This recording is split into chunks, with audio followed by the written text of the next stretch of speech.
Welcome to Around the ACL. It's Michelle Thompson here with Trey Ryder and Anthony Ione, coming off a great cornhole weekend and going into a doubly cool cornhole weekend. We've doubly cool, yes. I don't know how else to say it. We've got an event happening in Tiverton, Rhode Island. Tiverton, Rhode Island. I've never been to Rhode Island. I won't be there because I'll be in Miami. So we have the Shootout happening, finals, and the SuperHole. So lots of fun stuff coming up this weekend that we'll get into in more detail. But first, we got to cover what we're coming out of, which was Shootout number 3, the prelims, and then ACL Open number 11 in Rapid City, South Dakota. Really cool stuff that happened there. Rosie Streaker is going to face off against Lori Duell in Miami for the women's shootouts.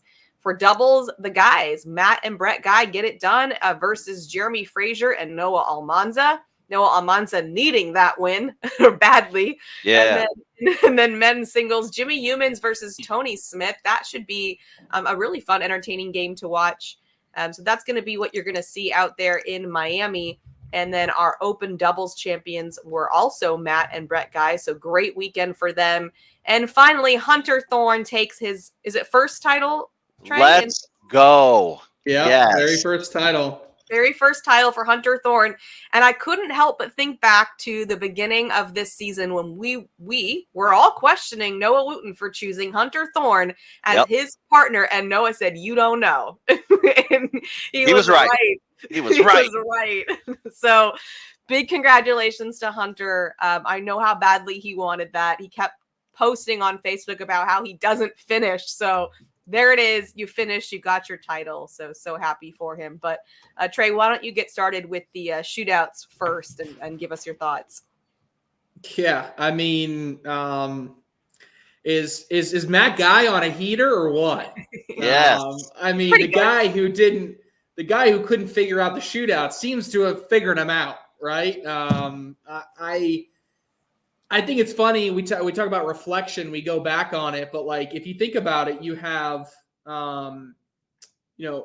we talked about the idea of Matt Guy maybe just getting flat out passed by Jamie Graham, right? Jamie Graham, when he came up, he tied him in titles, and then it was going to be like, well, Jamie Graham just kind of run away with it. And it's amazing how much this sport changes, month to month? Yes. I mean, next month, I guess Justin Burton Jr. is coming in last. I mean, I don't know how else to explain our sport. Let's not get crazy now. Let's not get crazy. I mean, but sometimes that happens. You get this weird fluctuation of people playing better, playing worse. I mean, it's a crazy in between. So, but Guy is throwing outrageous right now. I came to South Dakota with one mission, and that's, well, Brett's already in SuperHole. Might as well see if we can qualify in doubles and make it to the shootout and get done. And so it's going to be a nice, easy summer for Matt Guy if he goes ahead and wins doubles in Miami, because that'll just make it that much sweet, because he's already got singles locked up now too. So Guy's on a heater. Rosie Streaker. I don't know if I shouldn't say I don't know. No one has made more shootout broadcasts than Rosie Streaker. I mean, she is just on fire. And unfortunately, she's just getting beat in the finals. And both times, she showed up to the board this year against Cheyenne and Sam Finley, and they just went God mode. You know, I mean, they wouldn't miss. It was one of those things where both times she's like, okay. It's strategic, Trey. I think she's trying to cash in on as many second place purses as possible, and then bam, get that first. She's trying to maximize profits here. I think it's strategic. Well, I do know she wants to win this one. She's got like 20 different family members coming to Miami. We'll talk about that a little bit later. But was impressed by Lori Duell. I'll say this much. Sometimes maybe I'm a little harsh on Lori. Sometimes she's got more up and down, and sometimes I forget it's more up than down. But when I saw that matchup against Yeti Irwan, I was like, Yeti's been throwing really, really well recently. I think Yeti ends up taking this one. And she beat Yeti pretty good. Yep. I mean, it was a strong performance there. And then on to the men's singles. I mean, Battle of the Tacky Bags. That was fun. That'll be fun. Anthony Ione's dream right now. Let's go. I Let's mean, go. Jimmy Humans and Tony Smith, and to be honest, they were executing just at a really high level. I think Hunter Thorne was really close again. He ended up winning the weekend kind of towards the end, but he came so close. And at that point, I think he kept putting on social media, sold it again. I'm selling everything, right? He was just coming so close. There's a big string of second and third place finishes.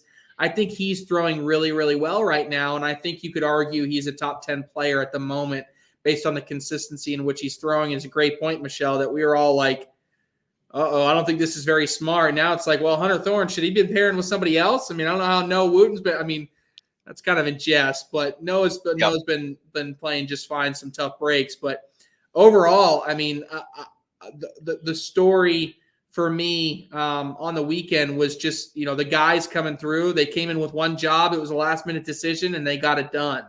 They'll take on Noah Almanza and Jeremy Frazier, and it's really going to be the question of do we get this Friday or the Saturday version in Miami? Because if we get the Friday version, they'll probably win. If we get the Saturday version that fell into tier 2 of open doubles, I mean, guy and guy may run away with it. So overall, it was a cool weekend just to see. It was a smaller field, but it was still a pretty stout field. There wasn't many opportunities to kind of run away with things or have dominant or there wasn't an opportunity to have a long stretch of games where you weren't playing someone really tough because it was a condensed but tough field in the end. But overall, it was cool to see some of these teams competing in smaller field.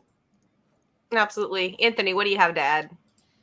Yeah, the dual streaker thing is just cool on a number of levels. Florida versus Florida in Florida. These ladies are very familiar with each other. They battle it out at regionals, local stuff. As a matter of fact, Duel's first regional ever was against Rosie Streaker. So she's going all the way back to the beginning of her career. These ladies also went head-to-head on a shootout on broadcast before. So there's some history going back to 2021 where Duel got the better of that one. So that's kind of cool. Maybe a little rivalry going on locally and, up to a national level on the broadcast. So I'm really excited to see how that one shapes out. You throw some family in the stands, 20 plus people. I'm sure they're going to be bringing in some local people from their clubs. So you'll probably have some people in there. So it'll be cool to see some cornhole show out there in Miami. Humans, man, this is a big boy pushes. This guy's push game. I said it, I think it was the beginning of this season or maybe even last summer that this guy's an elite level pusher. I think that was the difference in him getting this far. And what was cool about, his matchup versus Thorne, it was kind of this push versus roll thing. So Jimmy Humans isn't a roll guy. So he's going to clean up with these, fastball pushes. He can flip over to that slick side. He's coming in hot. He's cleaning it up. So it was kind of cool to see that push versus roll style and strategic play in there. Ultimately, I think that one was Thorne's to win. He was up 7-4 in the 7th round to get to TV. He just kind of had these little mistakes, like a fourth bag off to the left or right, kind of missed a collect. It was his to lose, but ultimately Humans getting the better of that one. And then we're going to have a rematch. So Smith wins the other side of the bracket. Humans versus Smith. That's a rematch from last season, I believe, right, Trey? I think it was mid-season somewhere. Humans won that one. Yep. So that'll be in Everett, Washington. You got it down to location. Let's go. So there you go. We've got a couple rematches in singles on that one. And for me, so Smith gets that open. He had a tough run. He goes through Derek Holland. He goes through Ty Cobb. He runs into Philip Lopez. He's down 6-8 versus Windsor to get on TV. He misses an airmail. It's done. All Windsor needs to do is a push bag. It was a simple hole shot on fourth bag, collect there, and he misses it. He missed it left to get on TV. So, Smith squeaking in there against a Windsor. So, yeah, that matchup I'm loving that matchup. That one's going to be fun. On the double side, shootout doubles, you mentioned Matt and Brett Guy. They were really never challenged in that whole bracket. They just rolled all the way through. And what I love about the whole Matt Guy, Brett Guy thing is they're bringing two different games to the shootout format. We know what Matt Guy is going to do. He's going to bring that, high PPR, 100% offense. Brett does it a little bit differently. He plays a speed control game. What's pretty cool about that when you look into the stats, Matt Guy blows everybody out with a 10.4 PPR.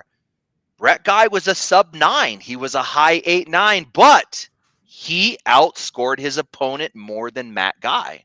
So he was scoring at a higher rate with a lower PPR. So I love that they bring two different things in a partnership. So they're going to bring their own styles to a partnership game. So that I'm excited to see what they do on TV. But Almanza and Frazier, like you said, Meesh, Almanza was due. He went 0-2 at Natty 1. He was 1 and done at the last shootout. So he's basically 0-3 in his last kind of pro level matches. So I'm real excited for him to make it. We knew this is a top 10 guy from last year.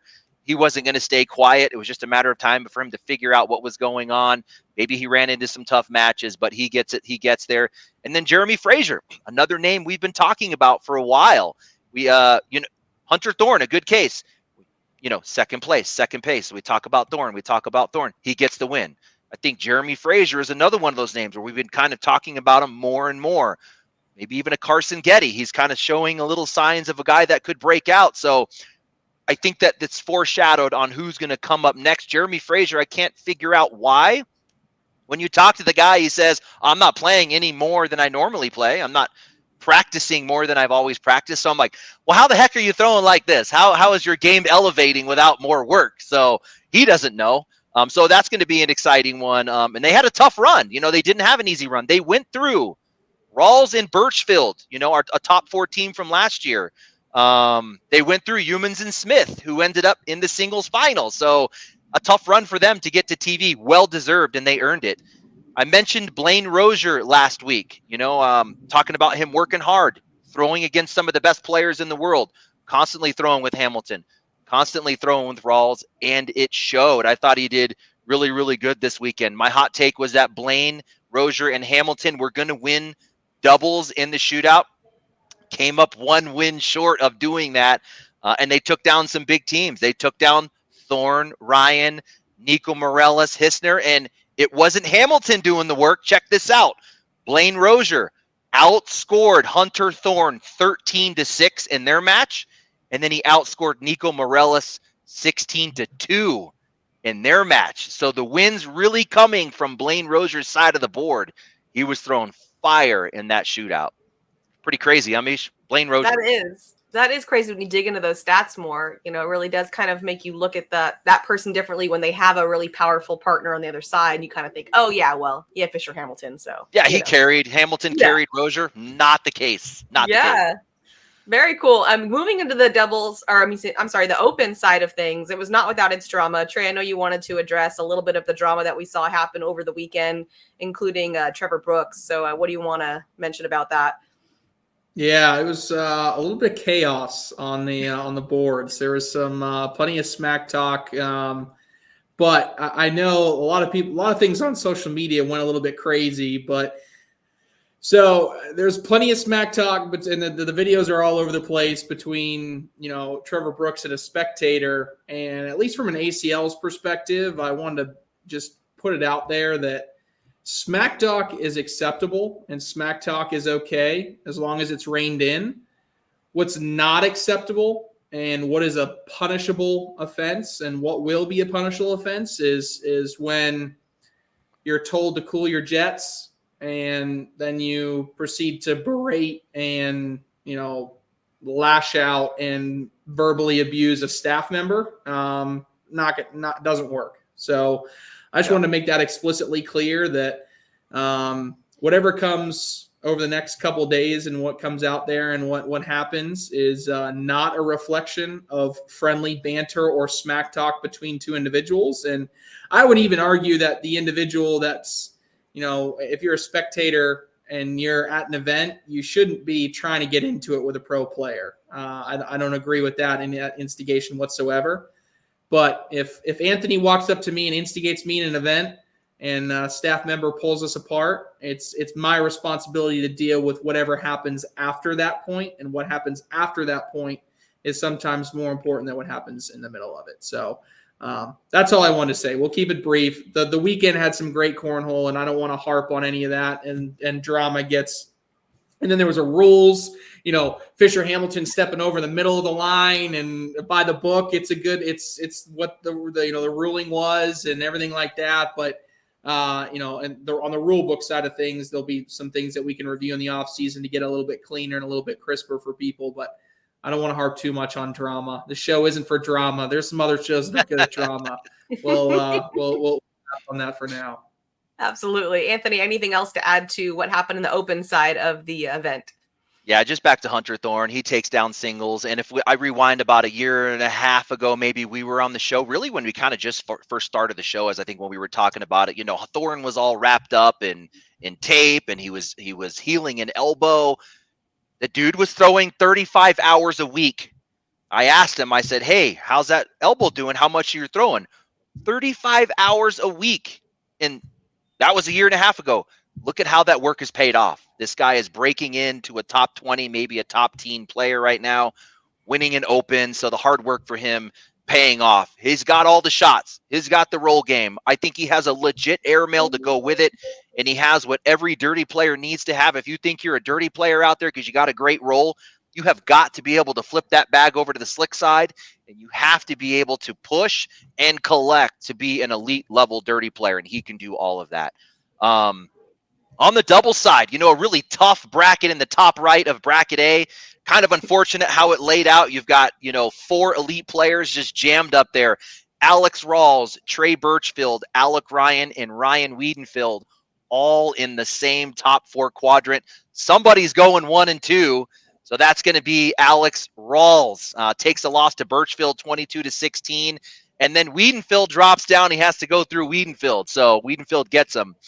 Goes 1 and 2. So that stuff happens. You look at finishes, and sometimes it's just the bracket didn't work out for you that well. I'd like to kind of talk through one thing real quick, Meesh, because I think it was a pretty significant thing that came out of the Open, and we can all get educated on some rules. We've been talking about the rule book already, Trey. Alec Ryan and Hunter Thorne versus Matt and Brett Guy. And this really goes to show Alec Ryan's awareness in the game and his comfort in communicating with his partner.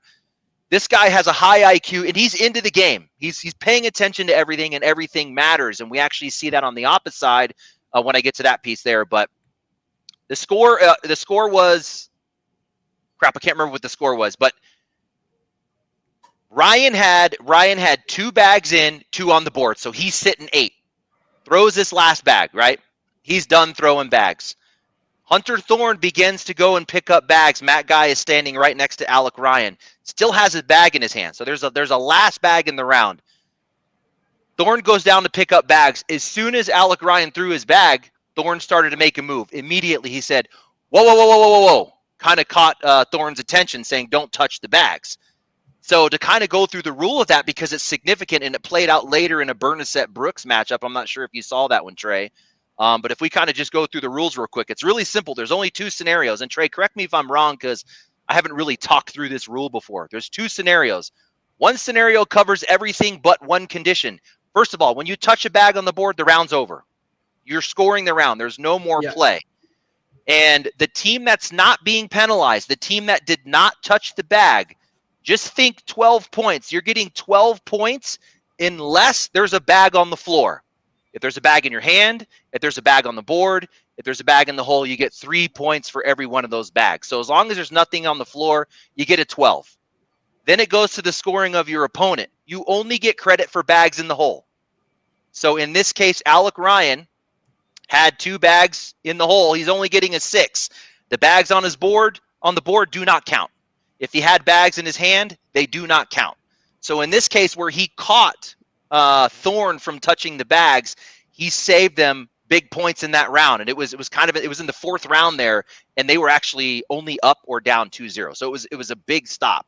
Now, if we go to the Bernasette-Brooks match, and here's the other one condition that rule doesn't cover, and it actually was that case. So it's pretty unique that you saw both conditions in the same tournament. So round 8, Brooks and Bernasette, they were down 6-8. The board was showing 3-3. So you just got a pile of laundry right in the middle of the board, 3-3. The bag was thrown. A 4th bag was thrown by Ty Cobb. He tried to roll it. It misses. It cuts way over to Brooks's side of the board, right on the back corner. There's still another bag in play. Brooks snatches the bag off the board. So now he has touched it. Remember the rule? You're done playing, immediately go into scoring.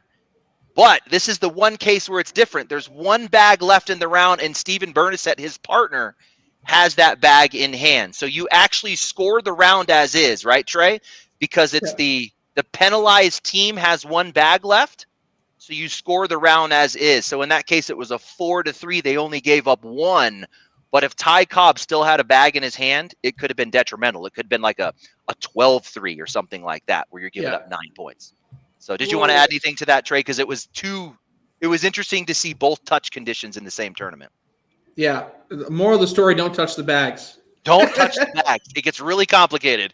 And some people say, wow, that's an extreme rule. And it's like, it kind of has to be, because you got to walk through a scenario. The way you have to write the rule book is you have to write it so that it is impossible for someone to intentionally break the rules and benefit. Right. So, like, for example, let's say I'm going to throw a bag, right? And I'm going to push 3 bags in. I got to be able to, if I go and touch it, I shouldn't be able to get benefits from those 3 bags possibly going in and the bag in my hand for all those 12 points. Like, there are ways that you have to kind of write the rule book so that you prevent all those certain situations. Mm-hmm. Yeah, absolutely. Don't touch the bags. Quadruple check across the side that there's no bags left before you touch them. But I mean, it happens. It just does. It's rare, but it does. All right, let's go into we've all gone to touch bags. Oh, yeah. Like, whoa, there's always that hidden bag somewhere. You're so it's happened to everybody. Yeah, no doubt. Yeah, absolutely. All right, news around the league. We had the Dutch Open in the Netherlands. Singles, Bruno B won, and he also won doubles with David P. Yeah, you're not going to get me, Trey. The Dutch Open was a perfect enunciation opportunity there. Test? Michelle. Yeah, thank you. The Southwest Conference, Justin Burton Jr. took singles and doubles with Logan Chamberlain. The Massachusetts State Championship, Jacob Morrell got singles and doubles was Mark Burgess and Arthur, Nguyen. The West Virginia State Championship singles, Matthew Hewitt, and doubles, Zach Smith and Logan Halls. Congratulations to all of the winners around the league. It's time to look at the Open coming up this weekend. So that's going to be in Tiverton, Rhode Island. That's Open number 12. Alex Hicks was the big winner last year at this time. So, Trey, who are we looking out for this Open? Yeah, I think this is so. You guys know I love to talk about these timelines of where we are, right? Before the kickoff battle, my Opens are tune-ups, right? And then you have the kickoff battle, and then that next segment, that next period of time before that second national. This is a get right national for me, right? This is figure it out. This is turn it up because something's not working. So for me, the first name that comes to mind, and this is very harsh, but if you ask him, he would agree with this. I got Alex Rawls on that list of people, right? He's been fine, right? He's just been fine. But he went 0-2 this past weekend at an Open. At the National, he comes in 5th and he comes in 9th, which is great. And everybody's like, Trey, why you care? I'll tell you why you care, because Alex cares. Right? When he walked out of the kickoff battle, he said, I'm embarrassed. It's my worst finish I've ever had at my nationals, right? Since I've been a rookie at the beginning of last season. That tells me he's thinking about it. He then goes to the next Open that he has available, goes 1-2. I don't like that, okay? So this, for me, is an opportunity for Alex Rawls because, as you saw in my power rankings last week, I had him at like 7, right? And I know Anthony still had him super high. Others still have him super high. That's fine. But all I'm getting at is the perception is no longer that Alex Rawls is a top 3 player across the board unanimously, right? Because last year we all said that. We said Alex Rawls is guaranteed. I mean, maybe someone hasn't 1, 2, or 3, but he's up there, right? It doesn't feel that way anymore. So for me, when I look at specifically, that group of people or that individual person, that's just something that that stands out that I want to look at. Hometown player Jacob Trzynski, right? I think Jacob Trzynski doing solid in doubles, did okay in singles, but you remember Jacob Trzynski at the Cornhole Mania last year, we thought he was going to win the whole thing. I mean, at the Cornhole Mania last season, he made it into the Final Four of singles. He would have been on the broadcast if we had shown the Final Four of singles instead of the Final Two. He comes up just a little bit short to Alex Rawls, someone else that I just talked about. So I'm really excited to see how Jacob Trzynski does that. I also got Tony Smith on there, right? Tony Smith in singles at the kickoff battle was not the Tony Smith that we saw last season. Yeah. Sure, in doubles had a pretty strong finish. Nothing wrong with that. Not necessarily criticizing doubles, the chemistry he and Trzynski have. But in singles, we're talking about a guy that's now going to get, the guy that was a top 5 player finishing, or was he 50th or something, Anthony? You got the number. I know you do. But the whole point is Tony Smith is now playing on his home turf. Being from he's playing both. He's playing both. He's getting on a plane. He's playing in the shootout on Friday night. Wow. And him and Jimmy have a 5 a.m. flight out of Miami to go up to Tiverton. So and this starts at what time? On Saturday? 9. No, they'll be there. They'll be good. Oh my God. So, and I know everybody's just getting, look, he's in the shootout final. Fine. I'm talking about play to 21 format. Okay. Tony Smith was a top 5 player in a play to 21 format last season, and he's not seeing that so far this season. So it's just someone else that I'm necessarily looking for. There's some others, there's some others that are not necessarily people that I think want to get right. I can't wait to see Devin Harbaugh again, see if he can continue this sustained success that he's been having recently. Fisher Hamilton is another player that in the shootout format been pretty good recently. Been a little bit up and down in others, but I almost liked when he got called out for that little rule violation in Rapid City, South Dakota. And then all of a sudden, like from then on, he just went on a tear. It was like he got angry as soon as he got called for a rule violation. And he kind of leveled out, Anthony, from a mechanics perspective. He was doing a lot of this, and this. You heard me talk about that before. And then all of a sudden it felt a lot cleaner, like he was intentionally focusing on that. And I know maybe it was for a reason of I don't want to get a penalty called on me, but I think the indirect effect is that it may have actually helped him being a little bit more consistent and a little bit more down the center. Really, that's the I think one of the cool things here is when we look at registrations, 323 open singles playing in the top tier. That doesn't include anybody else. And when we look at open doubles, wow, 420 open doubles teams. Wow. This is going to be a gauntlet up in Tiverton. So look for whoever wins this weekend, either to be someone that we knew was going to win from the beginning and someone that's been there this whole time, or someone that's really looking to continue their upward trajectory. Absolutely. Anthony, what are your thoughts? Yeah, I was just kind of scanning through, looking at some interesting matchups here, and right away a couple pop out to me. You've got Kyle Malone and Trey Birchfield teaming up as a team. That's pretty unique and fun. That one could be interesting.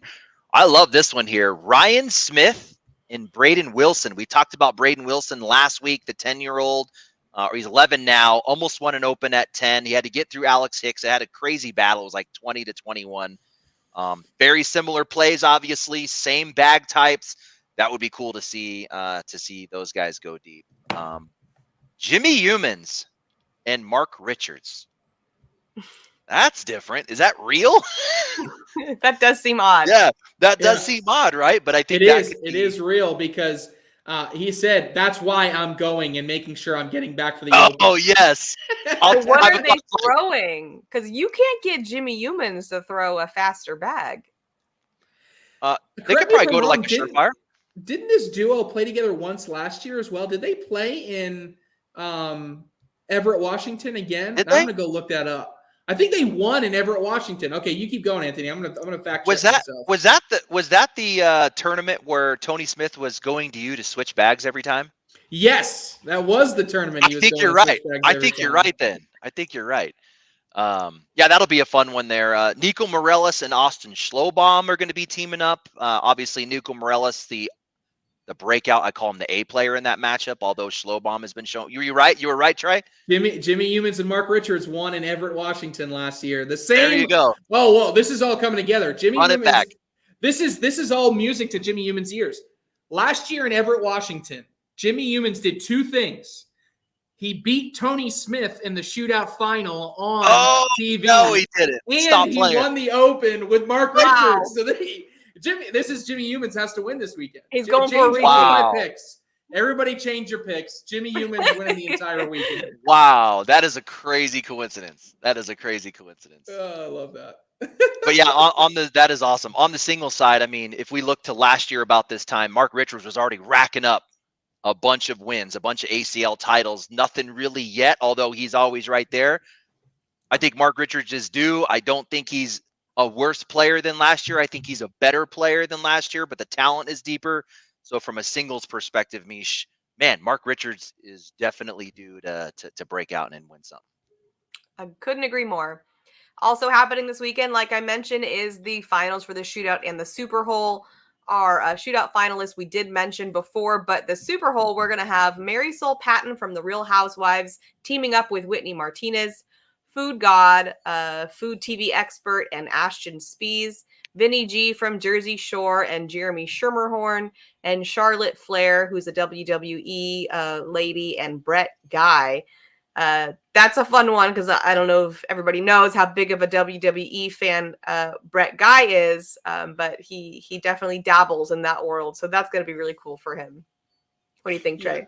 Yeah, let's start with SuperHole because I think there's two really cool, fun pairings that I think are going to be a lot of fun here. One is Charlotte and Brett. So Brett is a diehard WWE.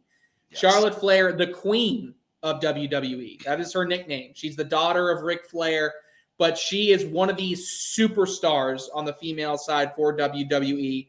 So Brett is like, he said he's packing a costume. He's got like he is like ready to go here. The childhood dream come true. He's packing a costume. Oh my gosh. Then you got Vinny G. Yes. So Vinny from Jersey Shore. If you remember, let's set the stage here for everybody, right? So last season, remember, we had Mike the Situation from Jersey Shore. He competes both in a prelim and the championship event with Jacob Trzynski. Jersey Shore films a portion of their season of Jersey Shore Family Vacation centered around this cornhole journey that Mike the Situation goes on. Here's what people don't remember, and I'm going to give you some inside scoop here, and Jeremy's going to hate me for this. If you go back and watch the episode of them getting ready to go to Rock Hill, Angelina decides that she's going to DM Jay Cutler, and she's going to start DMing a bunch of different cornhole players.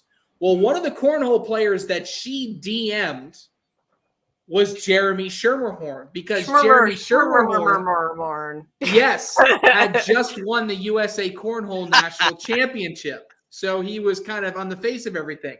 So he texts Jeremy Schermerhorn, and Jeremy starts texting back like, you should come out. We're having an ultra team party. Like, you should come out, blah, blah, blah. Vinny then on the show takes Angelina's phone and starts reading the text messages of Jeremy Schermerhorn on the air, saying, this guy's a you know what, this guy's a blah blah blah, right? Making fun of Jeremy Schermerhorn.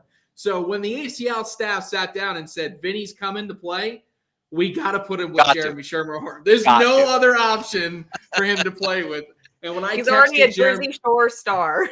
Yeah, when I texted Jeremy Schermerhorn, I said, "Do you want to play in SuperHole?" He said, "Yeah, that's awesome. Who am I playing with?" I said, "Vinny from Jersey Shore." He says, "You're kidding." he thought I was joking. It was, but yeah. Obviously, the entire lineup is going to be great. There's some other reality style stuff that I can't divulge at this point, but that are going to be integrated into the broadcast and after the broadcast as well, that are going to be really fun. So really excited. It's very Miami feel to everything, very over the top. So I'm a little bit jealous of you two that I won't be on the mic for this one. I think you guys are going to have a lot of fun with it. And then we have a DJ as well, right? Yep. DJ. Oh gosh, you put me on. I the totally spot did that just on now. purpose. Uh-oh. Yeah, Revenge. I think it's Ambrose. It's DJ. a unique name. It's a unique. Yeah, but he's huge. Apparently, yeah, he's a really big. Yeah, DJ Ambrose. That was right. Big deal in Miami. He's taking it seriously. So I'm excited. It's gonna be fun for sure. Yeah, on the I was just gonna say on the Brett topic. So I'm like 90% sure. I'll have to confirm this with Brett, but I believe he was named after and Brett's nickname is the Hitman. So if you go back to maybe the early 90s or the 90s, there was a WWF wrestler named Bret the Hitman Hart. This is going back to my childhood. So I believe Brett was named after Bret the Hitman Hart, and he took that nickname, Bret the Hitman. So we're going to have to drop that one on the broadcast for sure. Brett Guy is going to be the Hitman. I'm telling you, we're going to have to drop that one. So that's awesome that he's teaming up with Ric Flair's daughter. How did Whitney Martinez and Ashton Spees fit into those matchups, Trey? Yeah. So really, there's a few different ways that we select. The two obvious ones are if there's an obvious story fit like those two, they get paired up. The second is if a pro brings a celebrity into the SuperHole series, that's how they get paired up. Then we try to mix it up, and if there's no real obvious like storylines, we try to give it to somebody that has been a veteran with us or been around for a while or has some other quality. So we wanted to, it's Whitney Martinez's second year. She, we like to have a female on every single one. So we've cycled through a lot of the different females, felt like it was a good opportunity. We generally, as a good rule of thumb, don't let rookies partake in it unless there's an obvious storyline. So it just kind of came around that it was her time to go. And the same thing in Ashton Spees. He's been a pro forever. He's kind of earned it. He brings some good energy, and we just felt like it was, and being from Florida, it felt like something that was a good tie-in. Yeah. Gotcha. Absolutely. All right, you guys ready for power rankings? Oh, let's go. Ooh. Yeah, let's do it. It. Who's going first? How about Anthony goes first this time? All right, Anthony. Going first this time? Take it down. Yeah. I gotta do what Anthony does. I see Anthony just real quick. Whenever I do mine, Anthony's got his computer, and I can tell he's writing down what mine is, and he's like, he's comparing them. Yep. So I get my paper ready. There we go. All right. Cool. So mine shook up quite a bit. We did this, I don't know, maybe 2 months ago or a month and a half ago. Obviously, we got a national under our belt. That's going to come into play mostly, right? We're getting a feel of what came out of the national. Some weird things happened at the national. You've got bonus points in play. So number one for me, Justin Burton Jr. and Logan Chamberlain. They get the 20 bonus points winning. So here's what could happen with these guys.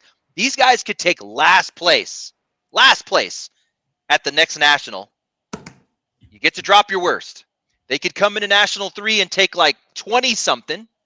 You get your bonus points on, and it's almost like they took a top 4 or 5 position. So they could really blow it in the next 2 nationals and then just close out the last 2 and still finish in the top 5 or 6. So I have to recognize the fact that they got those first place bonus points. Plus, they continue to trend up. Justin Burton Jr. keeps showing up deep in tournaments. They just beat Kano and Soto again in a conference. I think it was a conference this past weekend in Texas. So, and it's really Logan Chamberlain in this one that's locking up the number 1 spot for me. We know what JBJ can do, but Logan Chamberlain continues to kill it. And he's I don't even know if I'd call him the B player. He's just right there with Justin Burton Jr. Another carpetbag team, Fisher Hamilton and Gavin Kano come up to my number 2. So back to back. These guys made the shootout final. We saw them on TV. They continue to show deep. Kano, when we originally did the rankings, Kano was like making moves, but I feel like he might have even actually moved up into an equivalent A player. So maybe you have an A and an A together. To me, they deserve a number 2 spot. Number 3, I'm staying carpet. Ryan Smith and Ryan Wiedenfield. They take 3rd at national number 1. And Ryan Smith continues to show that he's improving his singles game along with his doubles game. So I went carpet to start it out 1, 2, 3. Number 4 is a new partnership. Devin Harbaugh and Nico Morellis jumping into my top 4. I mean, we've been talking about them quite a bit. We know that Nico is a top player now in the league. He showed out at national number 1 in singles. These guys don't have a big tournament under their belt yet, but they're going to be coming into the national ready to do work. They're going to have to do work right out of the gate. They're going to have a low seed. That's going to be tough, but I think they're going to win that game 1, take over that top seed, and run through the bracket. I think that's how that's going to play out. That means my top 3 teams that were, Mark Richards, Philip Lopez, Alex Rawls, Trey Birchfield, Matt Guy, Jamie Graham, all dropped down the list. So Alex Rawls and Trey Birchfield take number 5 for me. I think that Trey Birchfield and Rawls are outplaying Philip Lopez right now. And I think they're outplaying Jamie Graham. So you got a Mark Richards and a Matt Guy really maintaining their play within that doubles partnership. It's going to come down to Jamie Graham and Philip Lopez. So Trey, I went Rawls, Birchfield 5, Richards, Lopez 6, but 7, I went Tony Smith and Jacob Trzynski.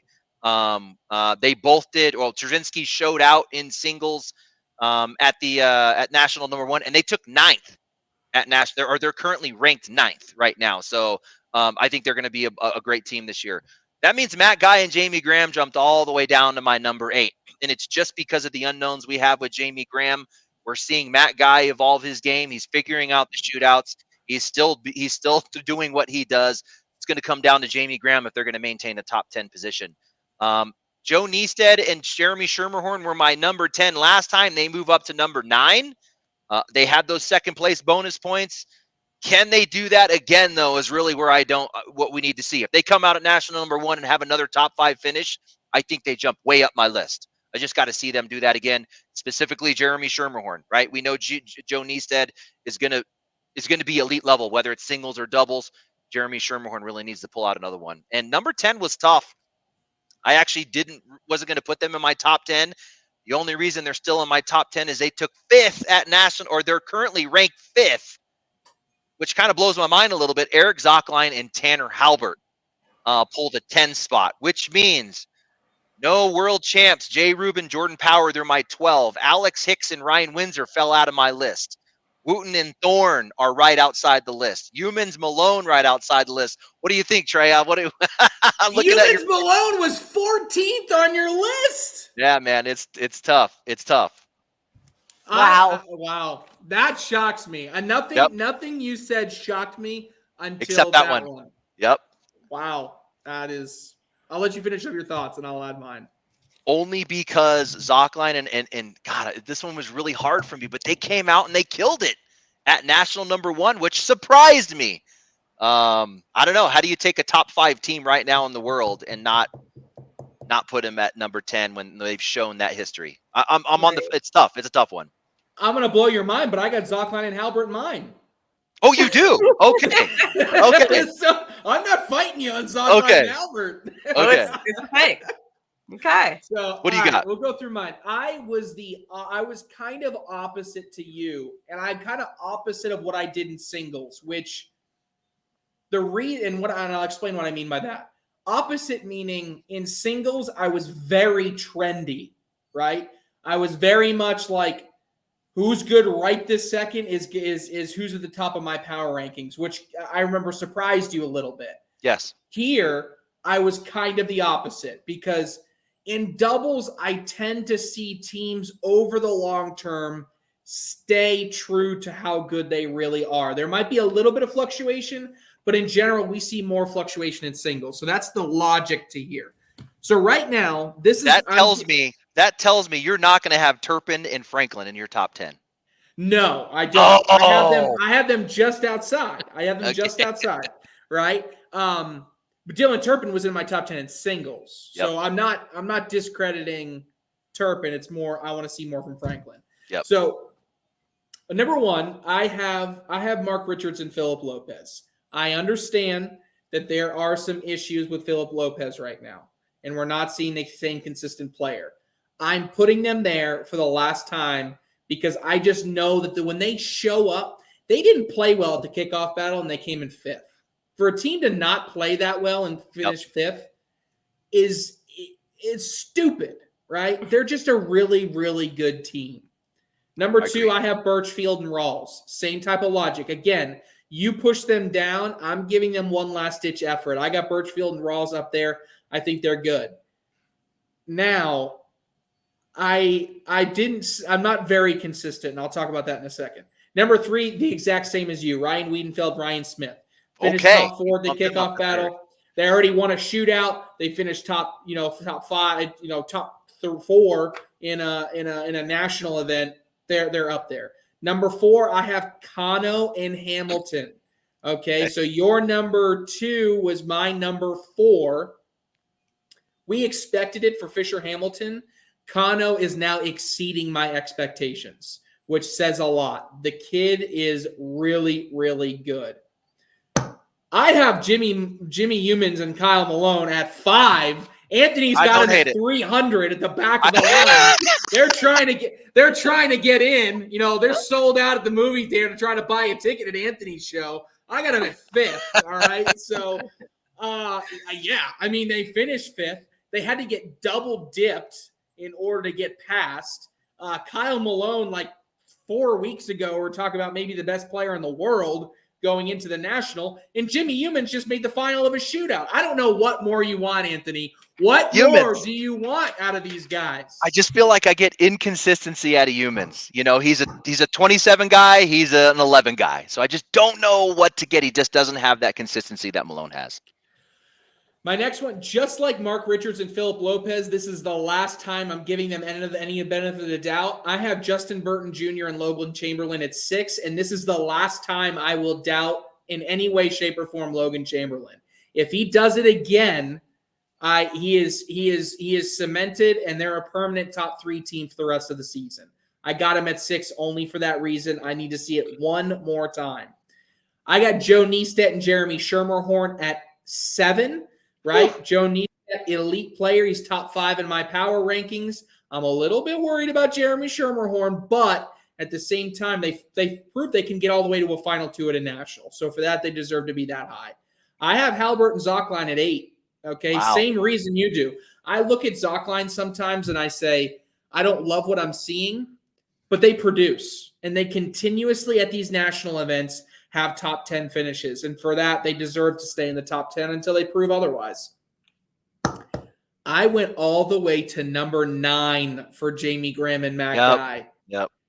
Jamie Graham's not his right self, and I'm not putting Jamie Graham near the top 10 until he gets it together. He will get it together, and I will put him back in here, but not as of right now. And then finally, I have Harbaugh and Morales. Really, I wanted them in my top 10, but by default, I put them at 10. I'm not going to rank a team that high until they start playing together, right? I'm purely going off speculation if I put them any higher. So I'm just saying they're a top 10 team. I just don't know where they fall just yet.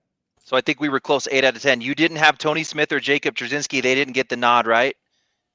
No, that was the only one I didn't have. That was the only one I didn't have. Okay. We matched up every other one. Okay, so Tony Smith and Trzynski. Gotcha. Yeah. For Humans and Malone. Which is tough. Put those guys together, 10 matches. Who's going to win 10 out of 10? Sorry, should have bought your tickets in advance, Jimmy and Kyle. You ain't getting in the Anthony show. Sold out. Better. All right, Trey, what's your hot take? Hot takes. I am going to pick the entire weekend. I'm going to go Jimmy Humans in men's singles. I'm going to go Rosie Streaker in women's singles. And in doubles, I'll go Matt and Brett with a chick on top. I'm going Vinny and Jeremy Schermerhorn to take down SuperHole. Okay. Anthony? I'm going to say Brett the Hitman Hart continues his run. He's going to win win that SuperHole with Charlotte Flair, and he's going to win doubles with Matt Guy. So it's going to be the Brett Guy show this weekend. The combination of yours is mine. So I'm going to say it's going to be the weekend for Jimmy Humans. Jimmy Humans is going to win singles and doubles. Well, in his 2 different events. So with Mark Richards over in the Open. And he catches the flight. Catches the flight. Get there. That's a hot take. Come on. I was going to be a little bit version of yours, but that's what we're going with. All right, that's all we got time for. Enjoy the weekend. Lots of cornhole to watch, and we'll see you next time.